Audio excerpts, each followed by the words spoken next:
నమస్కారం. CMR shopping mall సమర్పించు తీర్థయాత్ర కార్యక్రమానికి స్వాగతం.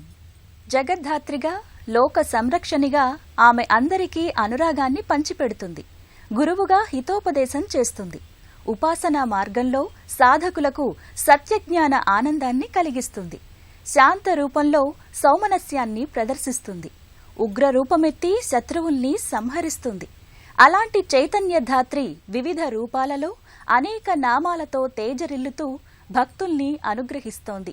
సంకల్పం నుంచి వచ్చిన జ్ఞాన శక్తిగా, ఈ ప్రపంచాన్ని నడిపించే మేధాకారక శక్తిగా ఆ మహాశక్తి భాసిల్లుతోంది.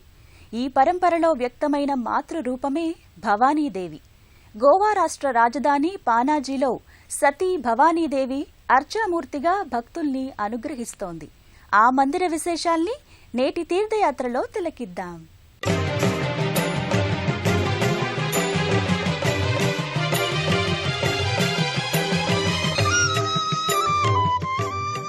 ఇచ్ఛ, జ్ఞాన, క్రియాశక్తుల సమ్మిళిత ఆకృతి మహామాత.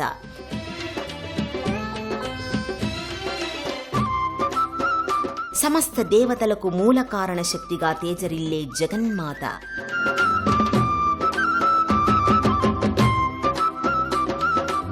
రక్షణ, ప్రతాపం, కారుణ్యం, ప్రేమ భావనల సమ్మిళిత రూపం జగదీశ్వరి. భవ్యమోహనంగా శివానిగా తేజరిల్లే సతీ భవాని. శక్తిధామంగా తేజరిల్లుతోన్న గోవా రాష్ట్ర రాజధాని పనాజీలోని శ్రీ సతీ భవానీ మందిరం.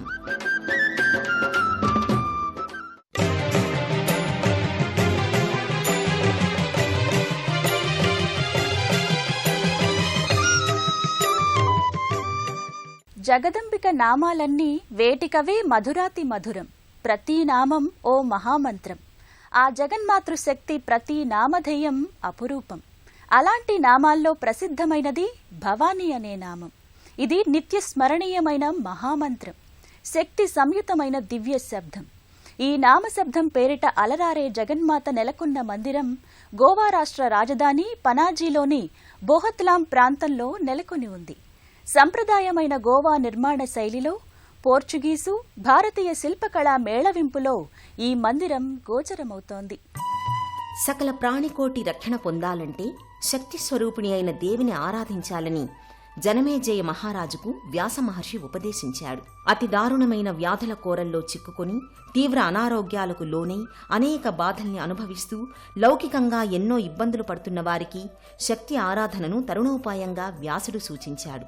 అలాంటి శక్తిమాత అనేక నామధేయాల్ని కలిగి తన లీలా విలాసాన్ని ప్రకటిస్తోంది. ఆ పరంపరలోనిదే భవానీ నామం. భవుని సతీమణి భవానీ. భవుడు అంటే సృష్టికర్త, భవానీ అంటే ఆ సృష్టిని కొనసాగించే శక్తి సమన్విత, స్థూల సూక్ష్మకారక అంశాలలో వ్యాపించిన మహాశక్తి భవానీ.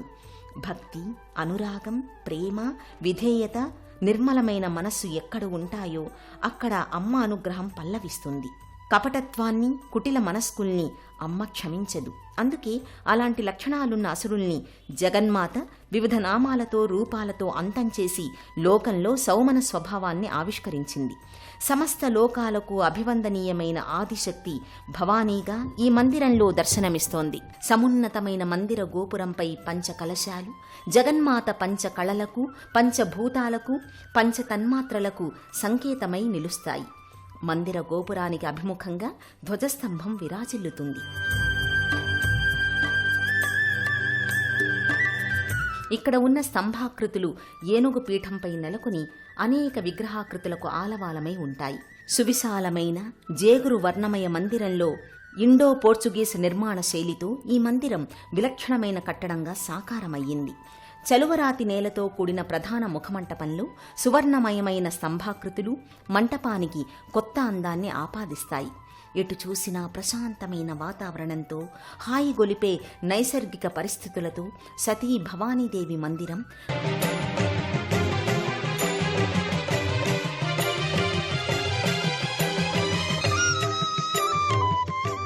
లలితా సహస్రనామ స్తోత్రంలో అమ్మవారి 112వ నామం భవానీ.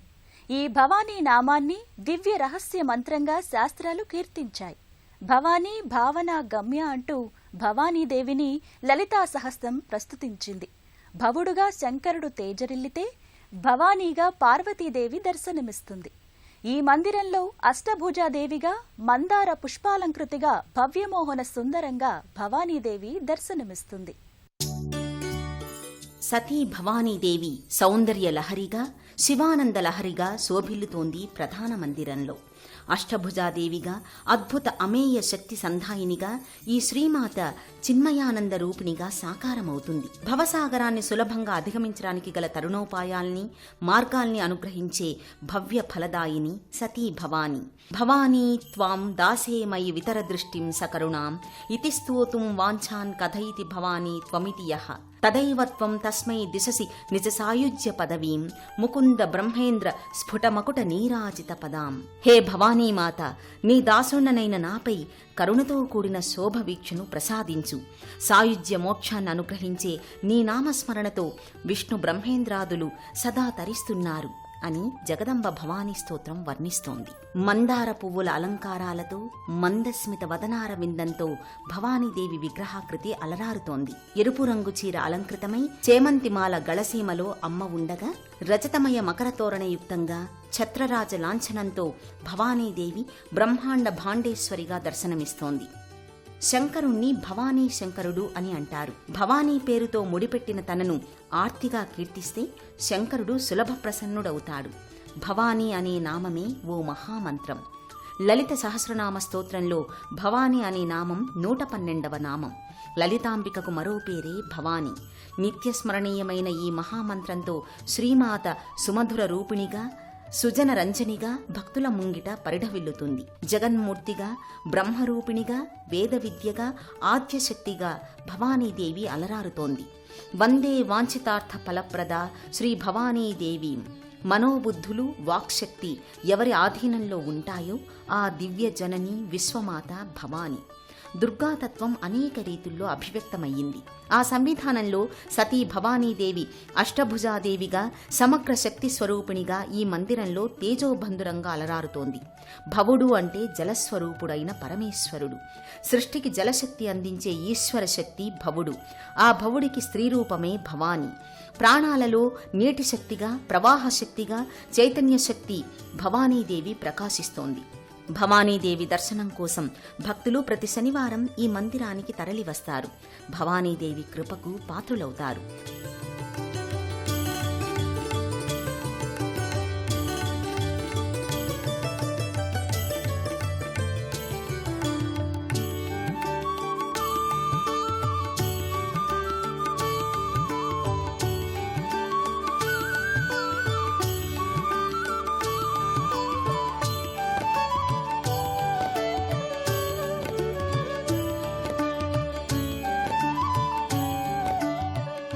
సృష్టికి తొలి దీపం భగవంతుడే.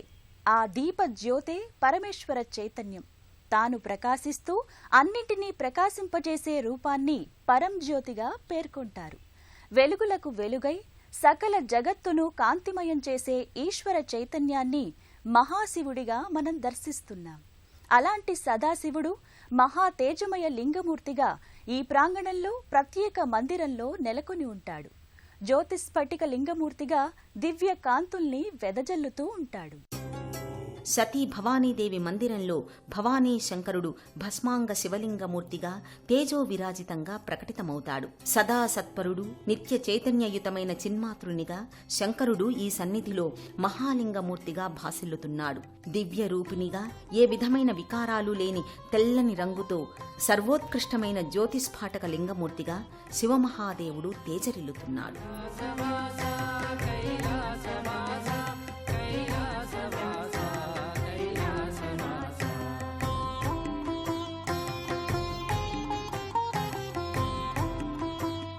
నిర్గుణ పరబ్రహ్మానికి సంకేతం శివుడు.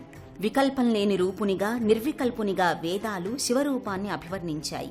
అందుకు తగిన రీతిలో ఈ మందిరంలో స్ఫటికలింగమూర్తిగా ఈశ్వరుడు భాసిల్లుతున్నాడు. శివుని వామభాగం నుంచి విష్ణువు, దక్షిణ భాగం నుంచి బ్రహ్మ సాకారమయ్యారు. రుద్రశక్తి శివ హృదయం నుంచి సాకారమయ్యింది. ఈ ముగ్గురే త్రిమూర్తులుగా ప్రకటితమయ్యారు. సృష్టి స్థితిలయాల్ని శాసించే ఈ ముగ్గురి ఐక్యరూపమే సదాశివుడు అని శివమహాపురాణం వర్ణించింది.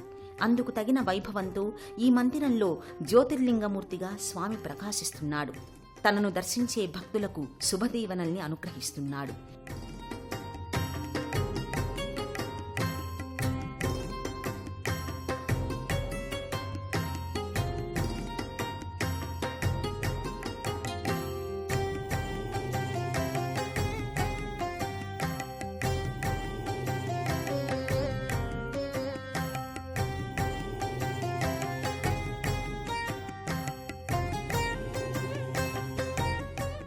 జీవులనే గణాల్ని పర్యవేక్షిస్తూ వారి యోగక్షేమాల్ని పర్యవేక్షించే దైవతమే గణపతి.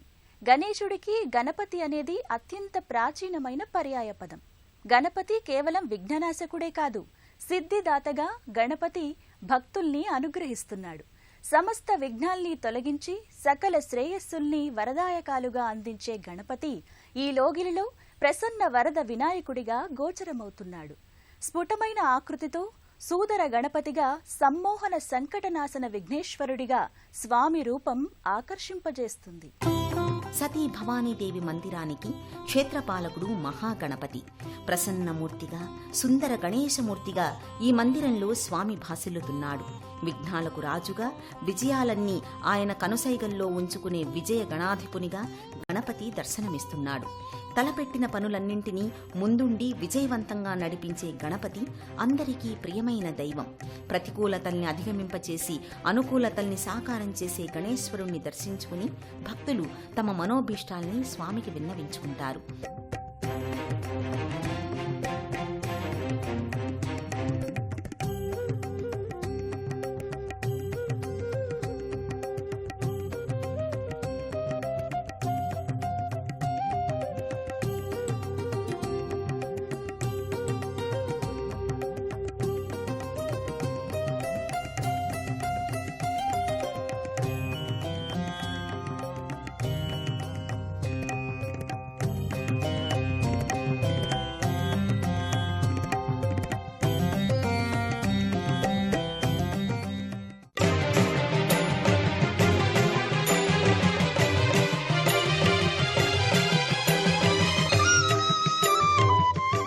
ఆరాధన అనేది మన సనాతన సంప్రదాయంలో ఎంతో విస్తృతిని అందుకుంది. సకల దేవతా శక్తులకు మూలాధారిణిగా, సర్వ శుభంకర శక్తులకు జగత్కళ్యాణకారిణిగా జగదంబ దర్శనమిస్తుంది. కారుణ్య ప్రేమ భావనలు కలగలిసిన సౌజన్యమూర్తిగా, సంకల్ప శక్తి ఆద్యమూర్తిగా భవానీదేవి ప్రకటితమవుతుంది. అనంతమై, అపరిమితమై, అవ్యాజమైన కరుణకు ఆలవాలమై భాసిల్లే ఆ అమృతవల్లి భవానీగా భక్తుల్ని వరాల సిరులతో అనుగ్రహిస్తోంది. భవానీ భవానీ భవానీ అనే ఈ 3 నామాలు మంత్రత్రయం. భవానీ నామానికి సాటిరాగల నామం భవానీయే అని ఆదిశంకరుల ప్రబోధం. భా అంటే సృష్టికి, వా అంటే స్థితికి, నీ అంటే లయాత్మకతకు సంకేతం. భవానీ భవానీ భవానీ త్రివారం ఉదారం ముదా సతతం ఏ జపంతి నశోకం నమోహం నపాపం నభీతి కదాచిత్ కథంచిత్ కృతశ్చిత్ జనానాం అని ఆదిశంకరాచార్యులు భవానీదేవిని కీర్తించారు. భవానీ భవానీ భవానీ అని ముమ్మార్లు ఆనందంగా నోరారా ఎల్లవేళలా పలికేవారు ఎక్కడైనా ఎవరైనా శోకం, మోహం, పాపం, భీతి లేని సుస్థితిని పొందుతారు అని ఆదిశంకరులు పేర్కొన్నారు. భవానీ నామంలో, రూపంలో అనంత శక్తి ఉంది. ఆ దివ్య శబ్దంతో అనేక భావాలు ప్రకటితమవుతాయి. ఆ నామాల్ని, రూపాల్ని భక్తులు సదా స్మరించుకోవడం వల్ల జీవన గమనం సుగమమవుతుంది. భవానీ నామాన్ని జపించడమే దేవీ ఆరాధనలో గొప్ప సాధన. లలిత సహస్రనామ స్తోత్రంలో ప్రార్థనా శ్లోకం అహమిత్యేవ విభావయే భవానీం అని ముగుస్తుంది. భవానీ అరుణ కాంతులతో కరుణామృతాన్ని వెదజల్లే కన్నులతో ఉన్న నిన్ను నేను సదా కీర్తిస్తాను అని ప్రతి భక్తుని హృదయం ప్రతిధ్వనిస్తుంది. ఆ ప్రతిధ్వనిగా, ప్రతిస్పందనకు సాకార రూపంగా ఈ మందిరం భక్తుల్ని ఆకర్షిస్తోంది. సమస్త మనోకావ్యాల్ని నెరవేర్చుకోవడానికి, తమ అంతరంగాలలోని అభిష్టాలను భవానీదేవి ముంగిట ఆవిష్కరింపచేసుకోవడానికి భక్తులు ఈ మందిరానికి విశేషంగా తరలివస్తుంటారు. అందరికీ అమ్మ కృప దక్కాలి, అందరికీ అమ్మ దయ అందాలి అని ఆకాంక్షిస్తూ, అమ్మ దయ ఉంటే అన్నీ ఉన్నట్లే. ఓం శ్రీమాత్రియే నమః.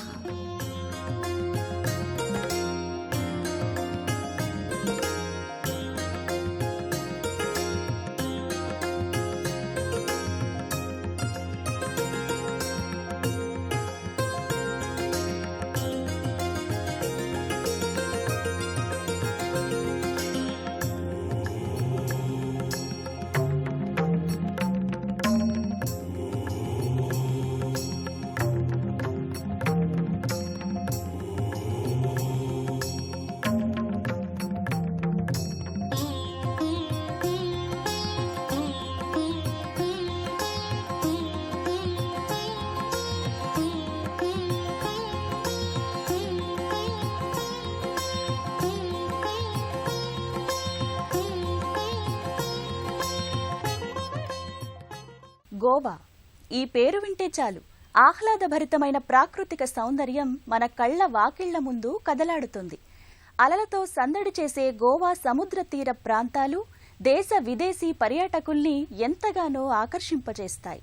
తెల్లటి ఇసుక తెన్నెలు, పచ్చటి ప్రకృతి సౌందర్యం, నీలిరంగు సముద్రం, తెల్లటి మబ్బుల మాలికలు, హాయిగా మంద్రంగా వీచే పిల్ల తెమ్మెరలతో గోవాలోని వాతావరణం ఎల్లప్పుడూ మనసులను రంజింపచేస్తుంది. గోవా మన దేశానికి పశ్చిమ దిశగా ఉండే ప్రకృతి వనరులున్న అందమైన రాష్ట్రం. గోవా పర్యాటకుల్ని విశేషంగా ఆకర్షిస్తోంది. రాష్ట్ర ఆదాయంలో సింహభాగం పర్యాటక రంగం నుంచే లభిస్తోంది. విదేశాల నుంచి కూడా పర్యాటకులు గోవా రాష్ట్రానికి తరలి వస్తుంటారు. గోవా సముద్ర తీరం వెంబడి ఉన్న ఆకర్షణీయమైన బీచ్లు పర్యాటకుల్ని ఎంతగానో ఆకట్టుకుంటాయి. ఈ సముద్ర తీరాన్ని కొంకణ తీరంగా వ్యవహరిస్తారు. 16వ శతాబ్దంలో పోర్చుగీసు వర్తకులు గోవాలో స్థావరాన్ని ఏర్పరచుకున్నారు. 450 సంవత్సరాల తరువాత 1961వ సంవత్సరంలో భారత ప్రభుత్వం సైనిక చర్య ద్వారా గోవాను తన అధీనంలోకి తెచ్చుకుంది. చూడచక్కని బీచులు, ప్రత్యేకమైన కట్టడాలు, విశిష్టమైన అటవీ సంపద ఇవన్నీ గోవాను ఉత్తమ శ్రేణి పర్యాటక కేంద్రంగా తీర్చిదిద్దాయి. గోవాకు కొంకణ తీరంలో 101 కిలోమీటర్ల సముద్ర తీరం ఉంది. ఈ సముద్ర తీర ప్రాంతంలో ఎన్నో బీచులు పర్యాటకుల్ని సేద తీరుస్తున్నాయి. నీలి సముద్రం, తివాచీలు పరిచినట్టుగా ఉండే మెత్తటి ఇసుక తిన్నెలు ఇక్కడ ప్రత్యేకంగా ఆకట్టుకుంటున్నాయి. దాదాపు 55 ప్రఖ్యాతమైన బీచ్లు గోవా కొంకణ తీరంలో ఆహ్లాదభరితంగా ఆనందింపచేస్తున్నాయి.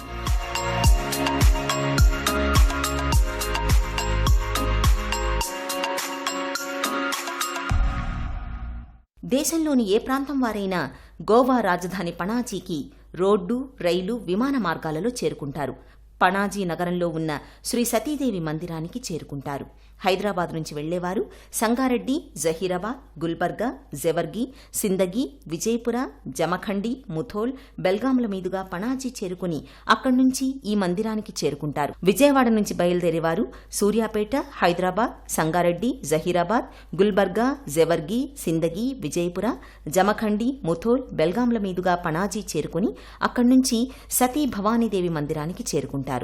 ఈశ్వర సంకల్ప శక్తిని ఆరాధించడమే దేవీ ఆరాధన. ఇచ్ఛాశక్తితో ఉన్న పరమయుతమైన దైవిక చైతన్యాన్ని పరమేశ్వర రూపంగా దర్శించాలి. ఆ చైతన్యమే ఈశ్వరుడు. ఆ ఈశ్వరత్వానికి ప్రకృతి రూప అంశ ఈశ్వరి, ఆమె భవాని. విశ్వంలోని ప్రతి శక్తిని ఆదిశక్తి రూపంగా దర్శించడమే శ్రీ విద్యోపాసన. ఆ శ్రీమాత భవాని మనల్ని అనుగ్రహిస్తోంది. ఆ వరాల దేవికి వేనవేల ప్రణతుల్ని సమర్పిద్దాం. మరో క్షేత్ర దర్శనంతో మళ్లీ కలుసుకుందాం. నమస్కారం.